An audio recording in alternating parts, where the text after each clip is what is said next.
efficient time management, because I find that a lot of people kind of use the studio. This is maybe my opinion, but they're still in the studio when they don't need to be.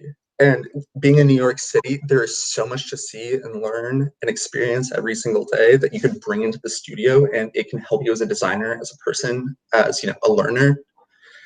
I don't think there necessarily is an alternative, because the amount of work that architecture takes. I mean, to be honest, if I didn't need to sleep, I probably wouldn't sleep. But everyone has to sleep. I guess really what I'm trying to say is that architecture school really comes down to time management and priorities, because you were going to be taking, I was taking 19 credits my first semester, including design studio, so that's like 6 classes. Yeah. You have to prioritize what work is going to benefit you in the long run. How do you do that? How do I do that? Educated guesses. No, generally I kind of reciprocate. What I'm saying is that there's one studio per semester. Right. Which is supposed to be the most important thing in your education. Therefore, based on your hierarchy, its studio is always number one. That's just right. That I feel like that's just given. I feel right. But outside of that, at Cooper, it kind of the pecking order, which is like history of architecture, and I would say environments and structures is pretty important. And then not the actual history of architecture classes, but the liberal arts classes are at the very bottom of the pecking order. And you feel that it should be that hierarchy is different?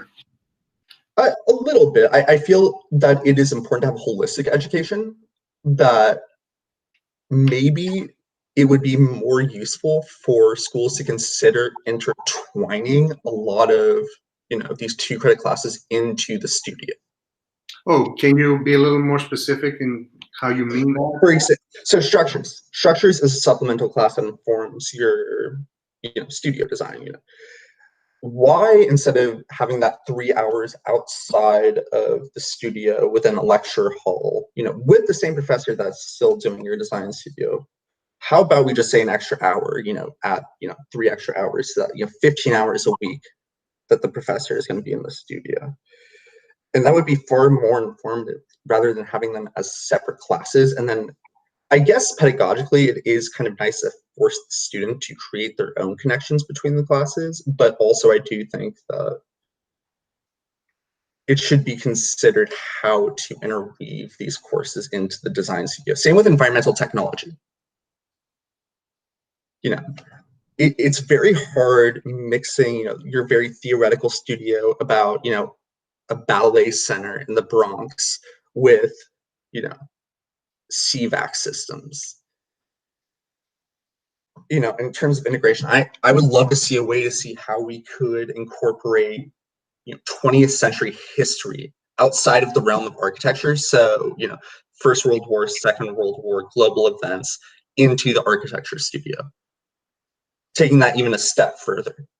I see. That's very interesting. So you're saying, aside from disintegrating the structure of the curriculum and kind of merging them all together in a way that kind of feels that they're more integrated, as opposed to taking a history course and taking a sociology course and then taking studio, somehow allowing them all to merge together and then manifest in a project.